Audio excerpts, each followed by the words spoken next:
May 18th, 1980.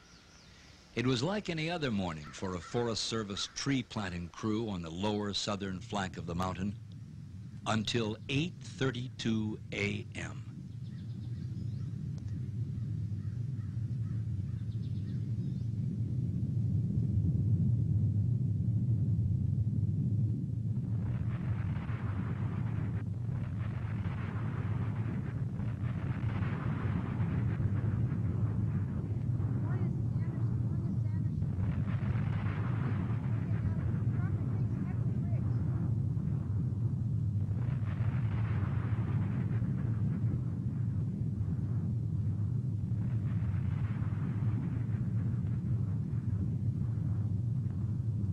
It seemed to happen in an instant.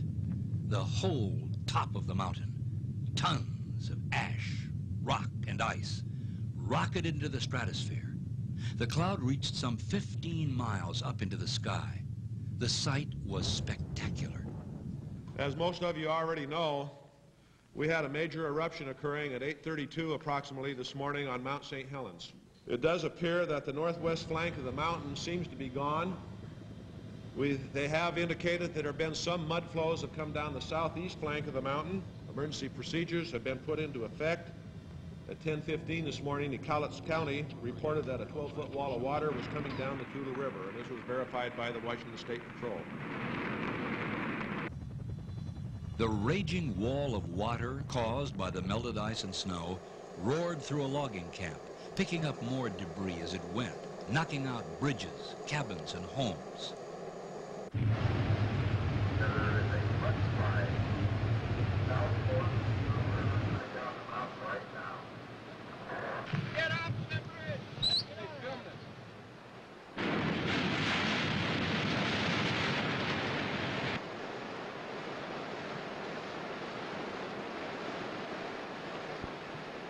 In a matter of hours, the flood surged under the Tula River Bridge on Interstate 5, forcing closure of the main arterial between Seattle and Portland. Entire forests with logs hundreds of years old passed by stunned onlookers. Eventually, the logs and mud reached the Columbia River, clogging the river channel and closing it to freighter traffic.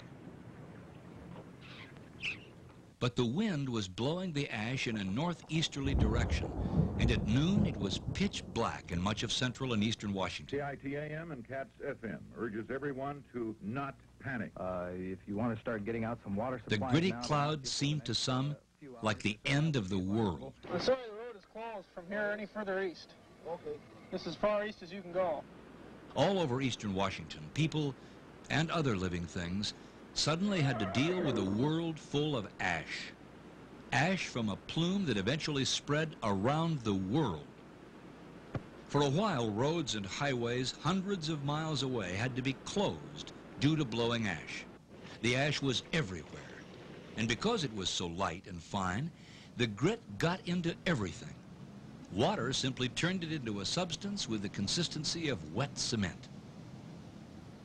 Meanwhile, the biggest rescue operation in the history of the Northwest was underway, involving military helicopter units, volunteers, and Forest Service employees, all coordinated by the county sheriffs. Look at this. It doesn't even look like the same country. Even the valleys have changed. Nothing matches the map. Where's Spirit Lake? Is that it over there? I can't believe I've camped up in this area. It doesn't look like any place I've ever been before. Rescue operations lasted for 2 weeks. 170 people were brought to safety, but 57 were dead or missing. Geologist David Johnston was at a scientific research station 6 miles northwest of the mountain. Harry Truman was at his lodge. Neither was ever found.